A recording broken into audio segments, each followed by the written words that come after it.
Allá por diciembre de 1786, cuando la independencia de Estados Unidos tenía apenas 10 años, Benjamin Franklin, considerado uno de los padres fundadores de este país, lanzó un libro llamado La moral del ajedrez. Nacido en una familia numerosa, fue el 19º de 22 hermanos. Epa. Franklin fue un intelectual de alto calibre que se movió entre la política y la filosofía, pero también se destacó en las ciencias y en la creación de grandes inventos como los lentes bifocales o los pararrayos Belén, Claro. entre otros. Que lo Sí. descubrió con una cometa. Le puso un metal a la cometa y pumba, y ahí lo descubrió. Ya cómo sabe, Andrés. Me mataste con eso, me mataste. Pero además de todo eso, ya desde muy joven Franklin fue un intenso aficionado a los trebejos y poco antes de morir, ya con 80 primaveras, publicó un ensayo sobre el ajedrez. Dicho texto, que más que un manual técnico parece ser un material filosófico y moral, en el que Franklin usa el ajedrez como una metáfora de la vida y de la conducta humana. Según argumenta Franklin en el libro, el ajedrez enseña a mirar hacia adelante, pensar más y mejor, prever las consecuencias de los actos y anticipar los movimientos del prójimo. También ayuda a evaluar riesgos, tomar decisiones más cuidadas, a tener paciencia y a no rendirse antes de tiempo, más allá de tener una posición incómoda. Además, la propia ética del juego propicia aceptar la derrota sin culpar a nadie, no humillar nunca al oponente y alentar a los principiantes a mejorar. Por todo eso, son varias las personas que, como Franklin, consideran que el ajedrez puede ser usada como una escuela de vida y que incluso debería incluirse en la currícula formal. Les cuento todo esto, que me quedó un poco largo, es verdad, la introducción un poquito larga, porque hoy vamos a hablar justamente de ajedrez. Y lo vamos a hacer recibiendo a un hombre que, como Franklin, también escribió un libro sobre este tema. La diferencia es que Franklin, si bien fue un jugador por encima del promedio, nunca tuvo el destaque ajedrecístico que sí ha tenido nuestro invitado del día de hoy. Daniel Perchman fue campeón nacional de ajedrez en 1991, con apenas 20 años, y representó a Uruguay en 2 Olimpiadas, disputadas en Serbia y en Moscú, por ejemplo. Es contador público y el autor del libro Claros y Oscuros, Detrás de los Genios, que ya va por su segunda edición, en el que Daniel despunta su pasión por el ajedrez a través de más de 30 entrevistas con los principales campeones de todo el mundo. Claros y Oscuros nos permite sacar y surcar el planisferio como un alfil o como una torre, pasando por Argentina, Bolivia, Cuba, Georgia, Serbia, Letonia, Hungría y Rusia. Daniel, bienvenido y gracias por compartir este ratito con nosotros aquí en estudios. Bueno, acércate bien al micrófono porque si no se entiende nada. muchas gracias por la invitación. Me gustó mucho la introducción con algunas ideas que no, o conocimientos que no tenía, pero sobre todo hablando de los atributos que mencionaste en el ajedrez, ahí comparto con todos los mencionados. Te voy a preguntar sobre eso en el inicio de la nota, pero antes cambio de cortina porque estuvimos investigando y a ver si te gusta la canción que elegimos para dialogar contigo. A ver.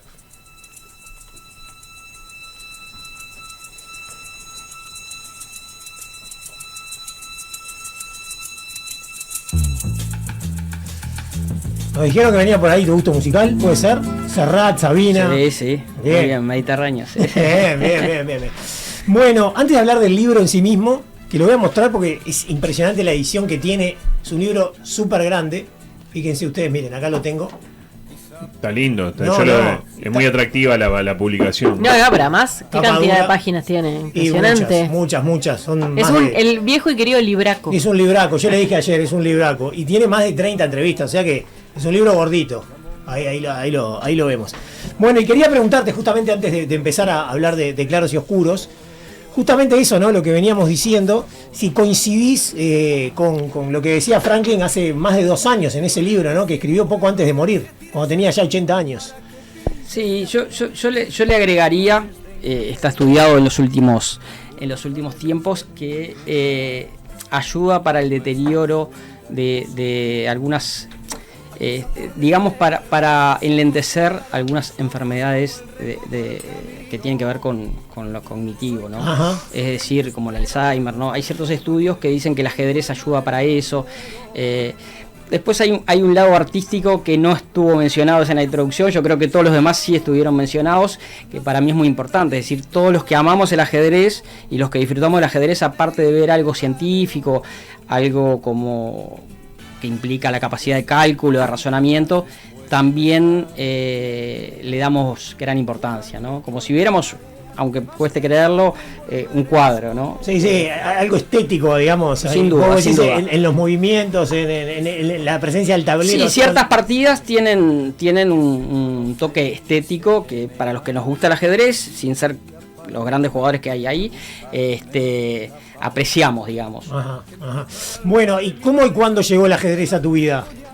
Llegó un poco tarde, llegó a eso de los 15 años, un amigo de toda la vida, Esteban Smerdiner, me enseñó las reglas y bueno, lo que digo sí, fue tarde, pero fue como un amor a primera vista, de ahí en adelante se permanece inalterable. Yo hace mucho tiempo que no compito, no juego los torneos principales que se juegan acá, solamente juego por computadora, ¿no? Contra jugadores de otros lados, pero lo sigo disfrutando como lo disfrutaba a los 15 años. Perdón que me meta, ¿no? Pero cuando te dicen me enseñó las reglas, ¿es solo los movimientos de las piezas o es mucho más allá de eso? No, él me enseñó las reglas, me enseñó los movimientos, inmediatamente me despertó una curiosidad, el mundo del ajedrez es infinito, me despertó la curiosidad para seguir aprendiendo, para empezarle a ganar a los jugadores con los que empecé a competir y perdía, digo, pero es de enseñar familia las reglas, eso de ser competitivo, ¿no? Sí, la verdad que sí, soy muy competitivo. Vamos a aclarar, por la duda que alguien lo sepa, que esté un poco desprevenido, porque hace poquito estuvo Flavio Perchman, que es hermano de Daniel y que es el vicepresidente nacional. Y estuvo con Adusto, y Adusto le hizo un juego. La nota venía acá, hasta que empezó la parte de la competencia, y trepó para acá. Y trepó de intensidad. No, espectacular. Sí, Y ahí yo creo dije, que bueno, sí. se lo ganó. Sí, desde chicos jugamos a las cartas por plata, así que sí, esa parte competitiva está en eje familiar, creo. Ponete medio sí, así me para pasa. adelante, así, ahí va, eso mismo. Bueno, no, nada, y yo tengo entendido que tu hermano jugaba al ajedrez también, ¿no? Flavio jugaba, había competido antes que yo y bueno, inmediatamente jugamos. Yo creo que a la segunda partida le gané y ahí dejó de jugar Flavio. No le interesó más. No le interesó más. No, pero le gustaba y jugaba bien. Pero no te enteraste mucho más cómo jugaba porque no quiso jugar más contigo, ¿no? No, éramos, la verdad que éramos más de jugar a las cartas que al ajedrez. ¿La foto venía con el escudo agregado o fue No, bueno, ahora le vamos a preguntar por esto, porque esta foto, si no me equivoco, es cuando fuiste campeón nacional, ¿no? Esa foto es cuando fui campeón nacional, que salí campeón nacional jugando la última partida en la sede nacional, el 8 de octubre, y jugando por nacional. Representando al Club Nacional de Fútbol, ¿no? Sí. Que no sabía que competía en ajedrez. ¿En qué año fue eso? En el año 91, 19 años tenía. Mirá. Recién cumplido, sí. Ajá. O sea que sos 72 vos. 71, diciembre del 71, esto fue principio, era 19 recién cumplido. Está bien. Bueno, pará. ¿Qué fue lo que te apasionó tanto? En ese momento cuando te enseñaron las reglas, cuando te enseñaron a ver cómo se movían las piezas. ¿Qué fue lo que...? Yo creo que o ni te acordás ya. Las pasiones no tienen grandes explicaciones, ¿no? La verdad que fue realmente algo muy emocional, digamos, no tengo una explicación racional para lo que sentí. Sí que la pregunta que me hice enseguida, ¿cómo estaba este juego? ¿Cómo existía este juego? Yo no lo conocía. Eso fue lo que recuerdo de haber sentido en ese momento. Y como te digo, hoy, 30 y pico, 40 años después, sigo sintiendo la misma pasión. Y creo que quizás cuando me jubile y vuelva a jugar torneos, me voy a enojar igual cuando pierda una partida. O sea que ese lado competitivo y pasional por el ajedrez sigue existiendo. Claro, vos sos contador, obviamente, tenés otros trabajos, estás desempeñado en varias tareas. No es tu trabajo el ajedrez, esto hay que aclararlo. Lamentablemente, ¿no? Lamentablemente no. Bueno, en algún momento cuando tenía 18, 19 años, se planteó esa posibilidad de enfocar para ese lado a través de clases, que sí daba clases y alguna beca que surgió. Pero yo creo que lo que pensaba en ese momento, lo que sentía era que si me dedicaba profesionalmente iba a perder esa pasión que sentía. Claro. Y hoy creo que nunca me No te arrepentí. arrepentís. No. Y una cosa que yo te quería preguntar, porque dijiste 2 veces que empezaste tarde. ¿Cuál es el momento para empezar? Bueno, por supuesto que no hay momento para empezar, pero para lograr cierto profesionalismo cada vez es más joven, ¿no? Es decir, hay niños de 5, 6, 7 años. El chupete con forma de alfil. Sí, si uno ve en las redes, hay chiquilines. Hace poco apareció, creo que es un hindú, que es 5 o 6 años, el chiquilín ya tiene un elo, que es el ranking internacional, ¿no? Como algo así como el ranking ATP de tenis.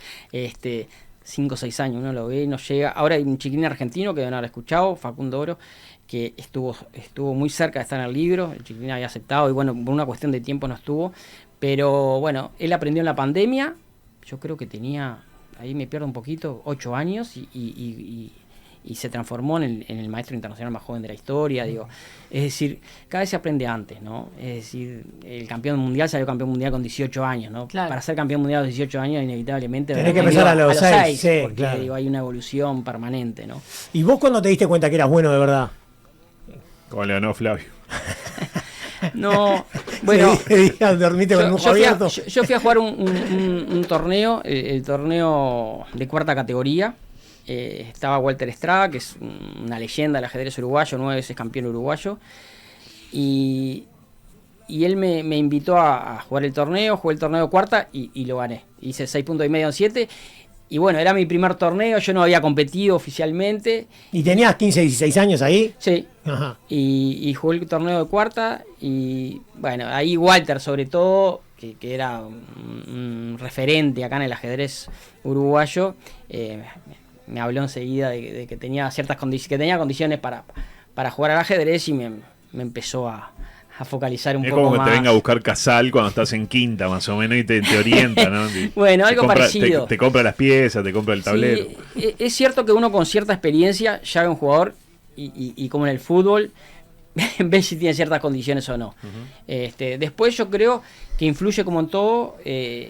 A mí la palabra pasión me interesa mucho, digo, como que me resulta interesante para destacar, porque digo, yo creo que cuando uno tiene tantas ganas de aprender en algo, de mejorar, de desarrollarse, creo que se hace más fácil todo. Entonces, esa pasión estaba sin duda en mí, no sé si tanto las condiciones, pero sí esa pasión. Entonces yo iba, miraba las partidas de los mejores jugadores de acá, les hacía preguntas. Así es como se aprende.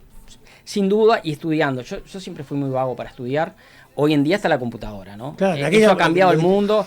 La computadora de ajedrez, nosotros analizábamos durante horas una determinada posición de ajedrez y hoy en día la computadora en un segundo te dice la jugada perfecta, quién está mejor en una posición, quién gana una posición. Entonces eso ha cambiado. Pero en los tiempos yo tenía 15, 16 años, ni había aparecido la computadora, mucho menos con esta fuerza que tiene, ¿no? Entonces, bueno, uno tenía que preguntar a los que sabían por qué se juega esto, por qué no esto, y era la forma de aprender, además de leer, ¿no? Y jugar con aquellos que están en un nivel superior también. Eso sin duda, Ajá. eso sin duda, y eso también siempre me lo propuse, tratar de jugar contra jugadores que fueran superiores o torneos donde estuvieran jugadores que fueran mejor, ¿no? Esa es la forma de progresar. Bueno, y ese título de campeón nacional a los 19 años, ¿qué significó? Bueno, ¿Qué recuerdo tenés de eso? Aparte con Ir al baile, me imagino. Soy acá como me ve campeón nacional. No sé si rendía tanto, ¿no? Sí, el ajedrez. Levantar con eso, ¿no? Sí, hay que sí, ver, hay que ver. creo que sí rendía, como dice Santi, pero bueno, una emoción muy grande. La verdad que sí, me acuerdo que se jugaba allá arriba en el segundo piso. Creo que ahora es parte de las instalaciones del gimnasio. Donde están los caminadores. Ahora están los caminadores. Una ergométrica. Jugaba con Daniel Izquierdo y si empataba, salía campeón nacional. Yo tenía que ganar la partida. Y me acuerdo que bajé y estaban mis Como padres. Maracaná, tenía que ganar. Sí, Maracaná. algo así. Y estaban mis padres que nunca me iban a ver a los torneos porque yo me ponía nervioso, no me gustaba que me vayan a ver. Y cuando bajé, bueno, una emoción muy grande. Al mismo tiempo, también hubo un cierto punto de inflexión, porque quizás de no haberlo conseguido a esa edad, hubiera intentado seguirlo consiguiendo, ¿no? Bueno, cuando te llegas a un momento, te planteás, ¿qué sigo, no? ¿Me dedico a esto, no me dedico? Y bueno, un momento, como dijiste vos, encaré para otro lado. A ver, fuiste a la facultad. Arrancamos para la facultad a las 8 horas. ¿Y sentís como que te ayudó en tu vida jugar al ajedrez, en el sentido que lo decía Franklin? Aceptar la derrota, no echarle la culpa a nadie, tener paciencia, ser más precavido, tomar mejores decisiones. Sin duda alguna, lo de tomar decisiones. Por ejemplo, en la empresa se aplica mucho, ¿no? Es decir, hace poco en una charla de ajedrez y empresa hablaba de eso. Es decir, permanentemente uno, en la empresa o en la vida, ¿no? Uno está permanentemente eligiendo caminos, ¿no? Agarrar para un lado, para el otro. Y el ajedrez te hace analizar tu peor situación, es decir, la mejor jugada del contrario. Uno siempre tiene que pensar Que el contrario va a ser el movimiento justo. que el 9 es Maxi Gómez.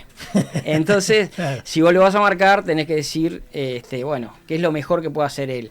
El ajedrez permanentemente te enseña a ir por ese camino y no pensar que el otro va a hacer una jugada mala y de esa Claro. forma vas a ganar vos. Esto lo aplicás en muchísimos caminos, es decir, cuáles son las alternativas, cuáles son las posibles consecuencias de eso, ¿no? Sí, eso lo he aplicado, ¿no? Se habla mucho del ajedrez. Cuando yo era chico, todo el mundo decía, si jugás bien al ajedrez, que sos un bocho, que sos súper inteligente, que sos... la inteligencia es multidimensional, ¿no? Hay varios tipos de inteligencia. ¿Vos cómo lo lees? ¿Cuántas veces te dijeron cuando te iba bien el ajedrez que eras superdotado prácticamente y eso? ¿Y cómo te caía en ese momento? No, bueno, yo estoy seguro que eso no es cierto, ¿no? Digo, no, porque Te tengo... lo digo por experiencia. Claro, por experiencia propia. Conozco cada Gil que juega al ajedrez como yo.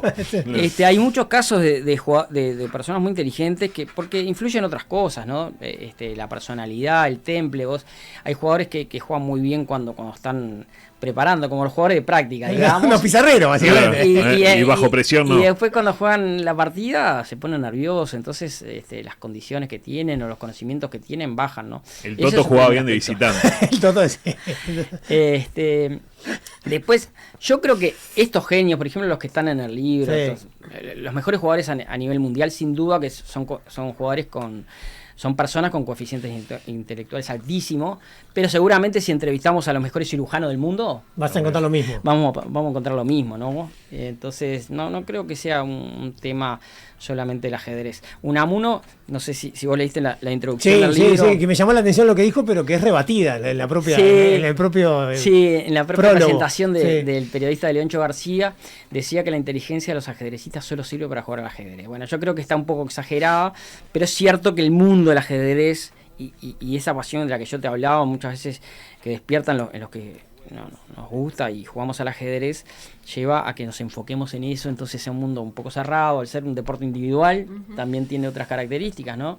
Y donde no podemos echarle la culpa a otro, es cierto, porque Al jugás juez no vos. le vas a echar la culpa. No, Tampoco, y ¿no? el ajedrez tiene algo de perfección, es decir, no puedes utilizar otros elementos, es decir, sos vos. Digo, de alguna forma contra vos mismo tenés un oponente, pero vos tenés muchas posibilidades de hacer jugadas y hay una sola que es la correcta, ¿no? Entonces, ¿Hay una sola que es la correcta o hay una sola que es la mejor? Porque Bueno. puede haber varias correctas, ¿no? Pero no hay- tan buenas como la... Hay una sola que es la mejor. Sí, La probablemente mejor sea es la una. definición. Sí, es lo que te decía, ahora la computadora, hay programas de análisis que te dicen, bueno, esta es la jugada mejor. Digo, entonces, Chao. no hay mucho para discutir sí. ahí. Bueno, vamos a empezar a hablar del libro ahora, pero antes te voy a preguntar, ya que hablamos esto de la inteligencia, si alguna vez te pasó porque en realidad la serie de la que vamos a hablar ahora brevemente está en el libro. Vos preguntás en alguna ocasión sobre la serie Gambito de Dama, le preguntás a los campeones. Si alguna vez te pasó eso de acostarte y ver al tablero y a las piezas y... Totalmente. Permanentemente no dormir por una posición en la cual uno tiene una jugada que gana y no la hace. Pero tenés el tablero en la cabeza ahí. Sí, eso parece una proeza como cuando yo veo a los jugadores de golf que le pegan desde lejos, pero digo, para los ajedrecistas Es algo común. Es algo común, es decir, uno imagina la posición, tiene la posición en la cabeza, ve las variantes que podían haber sido y en dónde se equivocó, ¿no? Entonces, digo, no es algo tan extraño ni es una proeza, digamos, para cualquiera que juegue con cierta regularidad, digo, que tenga cierta práctica, lo hace. Está muy bien hecha la serie, para mí está muy, muy bien actuada también, y sobre todo me gusta mucho cómo representa esta pasión de la protagonista desde que aprende a jugar al ajedrez hacia adelante. Si bien a veces se puede pensar que emula la vida de Judith Polgar, que es una de las entrevistadas ahí, la mejor jugadora de todos los tiempos, estuvo entre los 10 hombres del mundo, no solo con las mujeres. Es un encanto de persona, aparte de Judith, digo, aparte de ser una jugadora genial, yo creo que es mucho más similar a la historia de Bobby Fischer, ¿no? Para muchos, para mí también el mejor jugador de todos los tiempos, y Bobby tuvo como la protagonista una vida complicada, una vida familiar, ¿viste? Donde el ajedrez de alguna forma fue un escape para todo eso, ¿no? Bueno, el año pasado publicaste la primera edición de Claros y Oscuros y este año sacaste la segunda con la incorporación de 2 entrevistas más. Vos ya habías escrito otros libros incluso, no solamente de ajedrez, sino de otras temáticas. Pero contanos cómo surgió la idea de escribir este libro. Surgió un poco de casualidad, porque en realidad un poquito más para atrás se empezó a gestar la primera edición, en la época de la pandemia. Empecé a hacer algunas entrevistas para publicar en las redes, ¿no? Como entretenimiento, en las páginas de ajedrez, uruguayo, argentino. Empecé entrevistando a los jugadores, algunos amigos de acá, uruguayos, algunos argentinos amigos, y la verdad que fue tomando cierta, relevancia que se me fue escapando, digamos, en el sentido que empecé a ver que otros jugadores de otros países, jugadores importantes, comentaban las entrevistas en las redes, y bueno, cuando iba a 5, 6, 7 entrevistas empecé a incursionar en jugadores de otros países con otras trayectorias, y se me empezó a ocurrir la idea de que esto... De ampliar un poco el espectro. De ampliar el espectro y que esto pase a ser un libro. Yo creo que me ayudó mucho el tema que sea en la pandemia, ¿no? Porque hay jugadores ahí, hay campeones del mundo, como Anand, como Topalov, como Judith mismo, muchos jugadores muy importantes a nivel mundial, que es difícil que te puedan dar una entrevista sin conocerte. En cambio, el hecho de estar en la pandemia yo creo que ayudaba, ¿no? Porque estábamos todos encerrados sin hacer, y cómo darle, vamos jugando a al ajedrez, un ¿no? uruguayo. Sí. Bueno, las entrevistas nuevas en esta edición son las del ruso Anatoly Karpov y la del español David Yada, que tiene una característica además que le encanta la fotografía, ¿no? Que es un fotógrafo. Él es así. conocido, David Yada es conocido como el fotógrafo del Ahí ajedrez. va. Él está contratado por la Federación Internacional de Ajedrez para sacar fotos a los ajedrecistas en los diferentes torneos importantes del mundo, y bueno, tiene mucha relación con muchos de estos jugadores, ¿no? Aparte de haber escrito algún libro, de más de un libro, de ser amigo de muchos de estos ajedrecistas. Y de Karpov, ¿qué me podés decir? Porque Y bueno, para mí una emoción impresionante entrevistar a Karpov. A Karpov le habían regalado el libro en Galicia. Él fue a dar una charla o a dar una simultánea. creo que tenemos una foto ahí de ese momento que le regalan el libro. Si la podemos poner, muchachos, la 3, la 4 y la 5, y después Daniel la va comentando. Bueno, le regalan el libro, le gustó mucho el libro. Bueno, por lo menos se mostró que le gustaba. Es ahí, sí. ¿no? Él En es plena pandemia, ya veo con la tapabocas. Él es Daniel Rivera, el que le regala, es un jugador uruguayo, un querido amigo y un gran ajedrecista también, que está en las entrevistas. Él le regalan el libro en Galicia, la comunidad de Galicia, y entonces él es David Yada, ¿no? Ahí va, Es es el fotógrafo. David Yada. Y bueno, a partir de ahí, a través de Leoncho García, un periodista amigo, que muy amigo de Lincoln Maesté de Casas, Sí, que sí. conocías, y le tiramos la idea a Karpov de estar en la segunda edición del libro, ¿no? Más allá que había marchado muy bien la venta de la primera edición, sacar una segunda para mí tenía sentido si Sí, le incorporábamos algo más. Sí, entrevistas de jugadores importantes. Y bueno, ni que hablar que para mí ya el que aparezca Karpov, digo, cuando yo arranqué a jugar al ajedrez, año 85-86, Karpov junto con Kasparov eran, ¿no?, de alguna forma los dos principales jugadores del mundo. Karpov es quien hereda el título de Fischer. Fischer no defiende el título mundial, hereda el título, pero después, bueno, lo defiende con Korchnoi, y durante muchos años es campeón del mundo hasta perder el título con Kasparov, ¿no? Y ahí hay todo un tema de Guerra Fría ahí en el medio, ¿no? Había un tema grande de Guerra Fría. De alguna forma, creo que estaban en veredas opuestas en términos políticos, aunque tengo entendido que últimamente no tanto. Han estado de alguna forma un poco más alineados con todo el tema de la guerra. Karpov incluso era diputado en Rusia, pero creo que se había proclamado contra la guerra y que estaban en mejores relaciones con Kasparov, aunque en la entrevista le pega algún palito. ¿De pasada? Sí, le pega algún palito de pasada. Bueno, pero además hay 32 entrevistas más que calculo que están en el libro anterior, ¿no? Sí. Y pasando por muchísimos países, yo mencionaba algunos, ¿no? Solamente de los países que vos repasás con las entrevistas. ¿Te gustaría mencionar alguna en particular? ¿Alguna entrevista que te haya sorprendido, que te haya gustado particularmente? Para la gente que quiera leer el libro.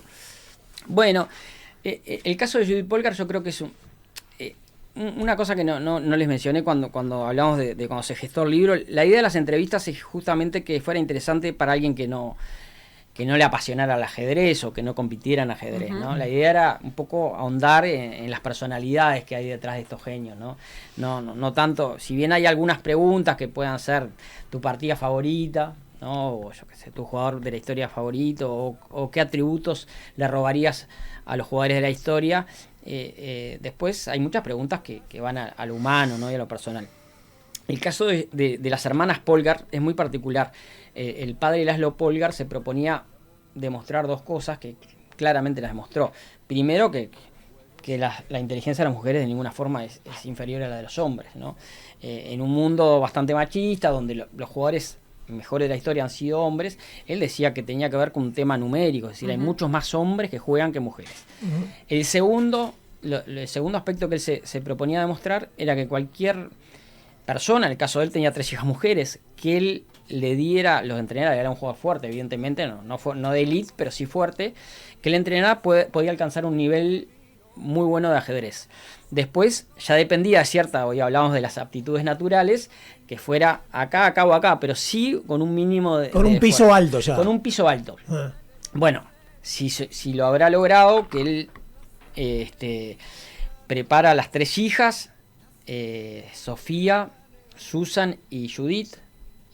Las 3 son jugadoras muy fuertes de ajedrez. Por supuesto demostró la inteligencia que estaban en plano de igualdad, competían de igual a igual en torneos de hombres, pero en el caso de Judith le ha ganado a los mejores jugadores del mundo muchas veces. Uno de los aspectos que se refiere Karpov en la entrevista es que Judith le gana una partida a Kasparov donde Kasparov hace trampa.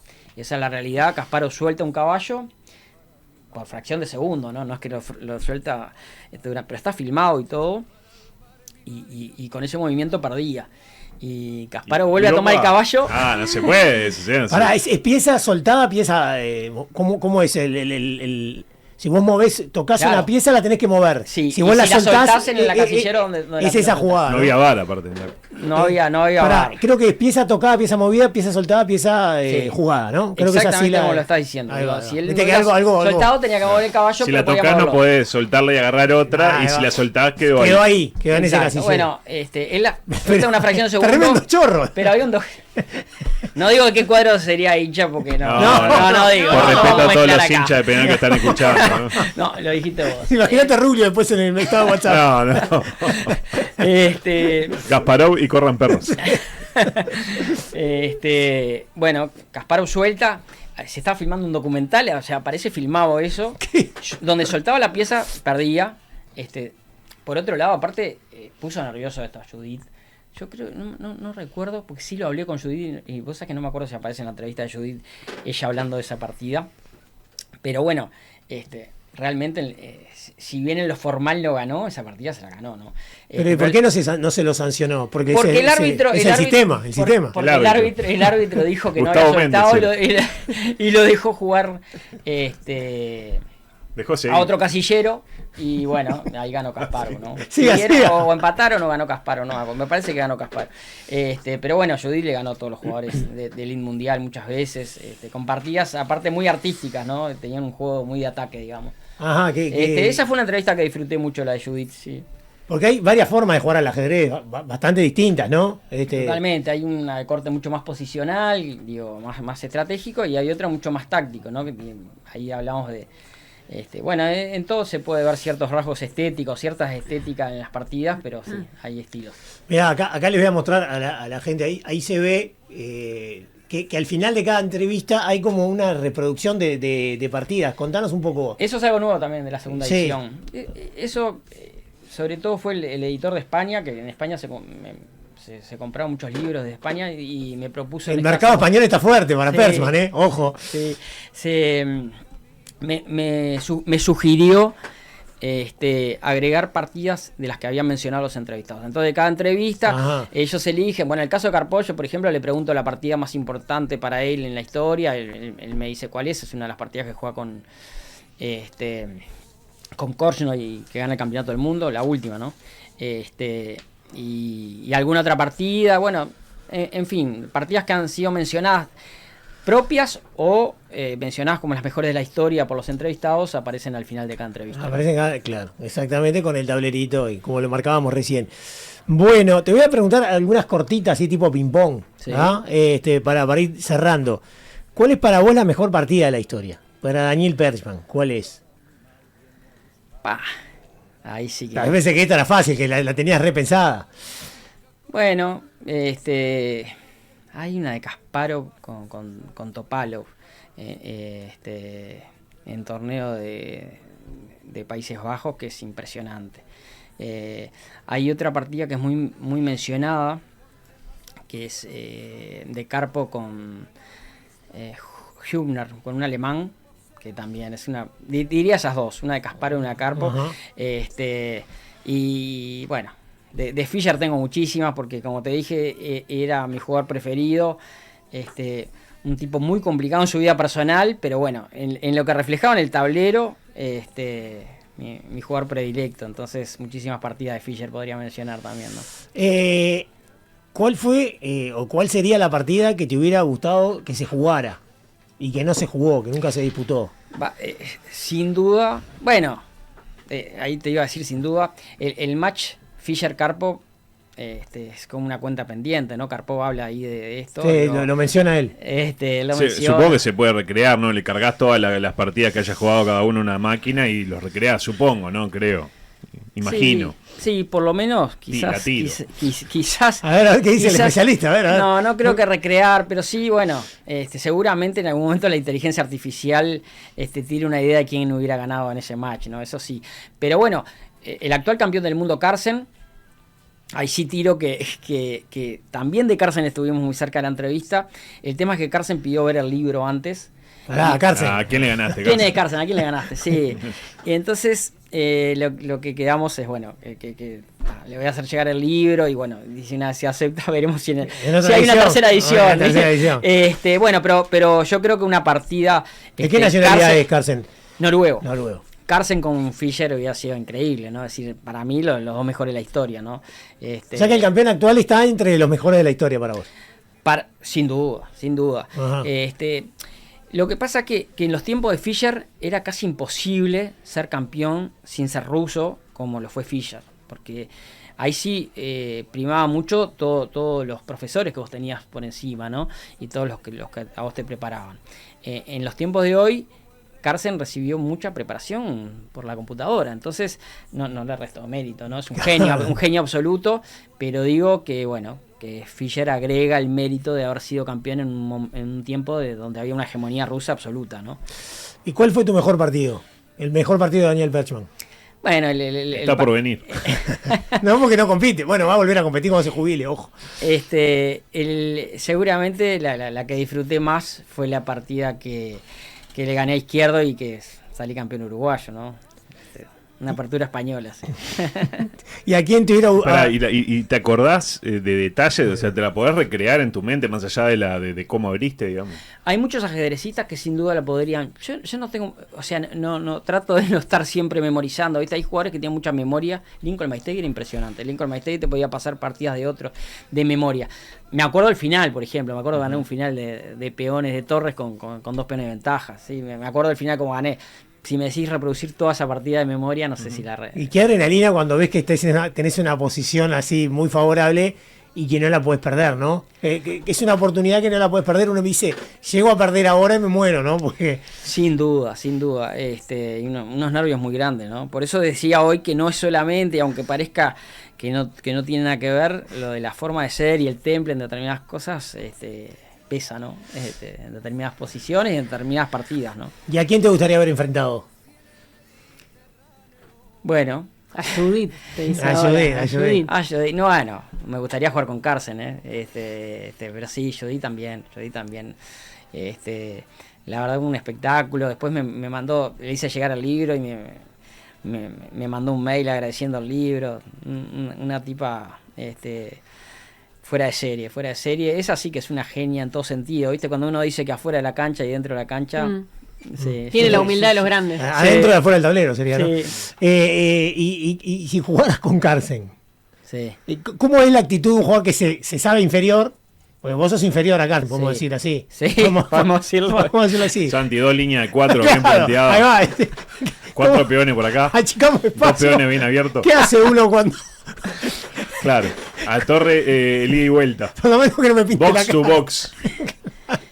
Sí, bueno. ¿Qué se hace ahí? Yo, ¿Se sale sin complejo a disfrutar el partido? O... yo creo que sí, yo creo que uno trata de analizar, es lo que te decía hoy, si uno tiene una posición ventajosa, por ejemplo, sea con Carlsen o con Judith o con quien sea, el ajedrez en esto no miente, si uno tiene la posición ganadora y hace las mejores jugadas, va a ganar, así sea con Carlsen o con la computadora. Pero tenés que llegar a esa más posición. llegar, bueno, Claro. buen aporte Santi. Disculpa, Yo le voy a Carlsen, dejar esa parte. Carlsen, no me dejas tipo. 15 jugadas. Ganemos tiempo, mirá. Yo te traje este armado de casa. ¿No? Y se la tirás ahí. Claro, o si no, yo juego con las blancas, porque las blancas. Hay una ventaja con las blancas. Sí, sin duda hay Tenés una una ventaja. ventaja de las blancas. Pero bueno. yo Porque creo- las blancas arrancan, ¿no? O sea, sin La blanca arranca. sin racismo ni nada, ¿no? Pero tal. Sí, yo creo que sí que hay una ventaja, pero en el caso de Magnus necesitamos un poquito más de ventaja que arrancar con blancas. En las últimas Olimpiadas pasé una cosa increíble. Yo iba a mandar un par de libros de regalo para allá. Dije, bueno, cuando jueguen con algún jugador importante, regalan el libro con un amigo, con Andrés Rodríguez, un gran amigo. Fenómeno. Primer fecha, y no llega a tiempo, no sé, me dormí, no llega a tiempo de mandar el libro. Primer fecha, Uruguay-Noruega. Jugamos contra Carlsen, ¿viste? Entonces marché. Ya hubiera tenido el libro, ¿viste? Capaz que hubiera tenido. Ahí capaz que ya agarraba el libro. No, y la última, ¿cuál fue el mejor jugador con el que jugaste? Si recordás eso. Bueno, el mejor jugador, jugué con un francés muy bueno. Bueno, jugadores argentinos muy fuertes, con muchos jugadores argentinos muy fuertes, jugadores brasileros. Jugué con un jugador brasilero que para muchos era el jugador más talentoso de todos los tiempos de Brasil, para contar las perdidas. Entonces, Me pintó la cara. No, sí, pero De una atrás, cosa más de graciosa. atrás, 2-1. Vino borracho a la partida, ¿no? Vino tarde y borracho en un torneo en Brasil. Talento tenía, le faltaba. Claro, Sí, actitud. entonces yo jugaba, pensaba y jugaba, y él estaba así agarrado en el tablero, estaba como dormido. como dormido, se levantaba, miraba y en un segundo me jugaba. Yo decía, Te está faltando Rochiña. Rochiña. Rochiña, Me falta el Rocha le decían Rochiña. Me falta el respeto, Rogiña. Rochiña, ¿qué me estás haciendo? Y me faltó más el respeto y me dio una paliza. Me acuerdo casi que entera la partida esa, porque no me olvido la paliza. Capaz que era una técnica hacerse el borracho Rochiña. Sí, Para yo dar creo que lo hacía tipo bien. cara de lo póker. hacía- La gran Rochiña. Había pero- dormido 10 horas, Rogiña, estaba. Se ve que estaba acostumbrado Rochiña, sí, un jugador Jugaba muy mejor. talentoso. Actualizado. Como el que maneja mejor en pedo, ¿viste? El mejor ajedrez de la región está en Brasil, Argentina, sí, también. Sí, bueno, hay un jugador, uno de los entrevistados, que es Axel Bachmann, gran amigo, que es seguramente uno de los mejores jugadores. Es sin duda alguna el mejor paraguayo de la historia, pero sin duda alguna, hace poco ganó el torneo panamericano, que incluía los españoles, ¿no? Iberoamericano. Iberoamericano, Ahí va, perdón. está. Dije mal. El Panamericano incluye todas las Américas, Todas digamos, las está. Américas. Iberoamericano, ganó el torneo Axel juega muy bien. Pero después, en cantidad de jugadores, hay muchos argentinos y brasileños. Cuba tiene un ajedrez fuertísimo. Claro, que tiene Cuba tiene la influencia soviética, ¿no? Sin duda. Y Capablanca, ¿no? Ujú, ujú. Otro de los mejores de todos los tiempos, ¿no? Cubano. Y aprovechando la pregunta de Andrés, ¿y Uruguay cómo está en el concierto internacional? ¿Tenemos jugadores? ¿Se juega el ajedrez? ¿Cómo? Sí, se juega, hay muchos clubes, hay 20 y pico de clubes, se compiten. Yo creo que en muchas mejores condiciones que antes. Nosotros nos vendíamos rifas para ir a las Olimpiadas. Hoy en día yo creo que la federación ha mejorado mucho las condiciones del ajedrez en este país. Se juegan muchos más torneos, se dan mejores premios. Cuando se va a competir a nivel internacional se les paga las condiciones mínimas, incluso creo que tengo entendido que también con entrenadores. Bueno, en las Olimpiadas estamos mitad de tabla, ¿no? Más o menos. Nosotros de repente jugás con equipos fuertísimos y te bajan. El ajedrez tiene un sistema que vos vas jugando contra tu mismo puntaje. Entonces, bueno, ganás 2 matches seguidos, jugás contra Francia, entonces te agarras Francia y te bajas. En general, mitad de tabla un poco para arriba en lo que está Uruguay. Y bueno, ha mejorado. Yo creo que hay mucho más a nivel escolar. Eso también tiene digamos, consecuencias positivas en todo lo que nombraste al principio en la introducción, ¿no? Es decir, no solamente en cuántos campeones vamos a tener, ¿no? La renovación a nivel competitivo no es muy grande, ¿no? Hay un jugador muy importante que es Facundo Vázquez, pero bueno, el mejor jugador sigue siendo Andrés Rodríguez. Bernardo Rosselli salió 22 veces, creo 23 ya para allá cuenta campeón uruguayo. O sea, a nivel top, digamos, no hay tanta renovación. Pero sí que hay muchos más chiquilines que juegan, ¿no? Y si vos de repente ves que, no sé, tenés un hijo, un sobrino, un conocido chico que le interesa, que de repente pensás, bueno, capaz que está bueno que se dedique a esto, que pruebe, ¿cuál es el camino para alguien interesado en Y hay en profesores, está José Riverol, que tiene una escuela de ajedrez, él se dedica a eso, es un muy buen profesor. Rafael Muniz, Bernardo Rosselli dio muchos años en el Banco República, yo creo que sigue dando, ahí estoy un poco perdido. O sea, hay escuelas, hay clubes, hay muchas formas de acercar a los niños, digamos, a que se interesen y que empiecen a competir, ¿no? Bueno, Daniel, muchísimas gracias por haber venido y muchas gracias por mandarnos el libro, que es espectacular, es un objeto recontra lindo. Miren el ruido que hace, pues tapa dura y súper grande, súper gordito y con más de 30, son 34 entrevistas, sí, a los grandes campeones del mundo. Falta el noruego que se hizo el rico, pero ya lo vamos a tener. Ya lo vamos a tener. No, muchas gracias a ustedes por la invitación, por ayudar un poco a promocionar el libro. Les agradezco mucho. Vamos arriba, un abrazo.